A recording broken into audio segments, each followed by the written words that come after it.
Shakespeare naît le 23 avril 1564 à Stratford-upon-Avon, en Angleterre. En 1582, il fréquente la Grammar School et la même année, il épouse Anne Hathaway, dont il eut 2 filles, Susanna et Judith, et un fils, Hamlet.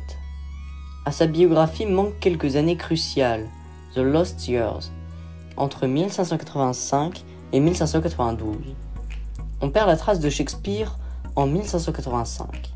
En 1592, il réapparaît à Londres dans un phonet venimeux. Le dramaturge Robert Greene rend compte de la présence de Shakespeare à Londres dans le milieu théâtral. Là, travaillant dans un théâtre, il révèle son talent en arrangeant des pièces. Dans les années 1590, il écrit des poèmes et des pièces de théâtre. En 1591, première date charnière de sa carrière dramatique, il écrit la seconde et la troisième partie d'Henri VI. Il se fait remarquer en 1592 comme acteur et auteur. Il a déjà écrit Les 2 gentilshommes de Vérone et Henri VI. En 1593 paraît Vénus et Adonis, puis en 1594 le viol de Lucrèce. Son talent est de plus en plus reconnu. Il devient de plus en plus célèbre. Il va s'orienter vers la rédaction de pièces de théâtre. Il écrit Peine d'amour perdu, Roméo et Juliette, Le songe d'une nuit d'été, puis Hamlet, qui connaissait un grand succès auprès du public.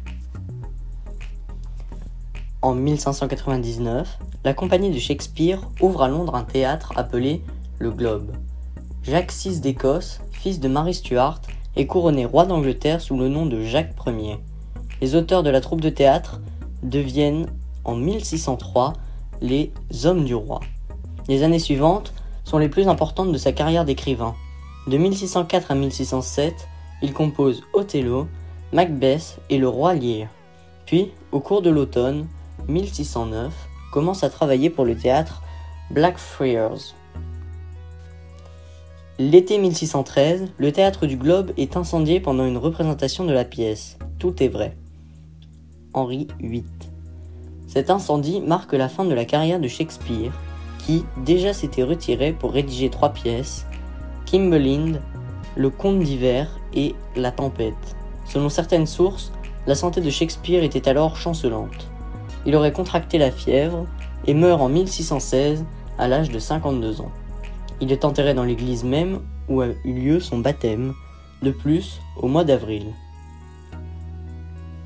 Shakespeare ne verra pas ses pièces officiellement publiées.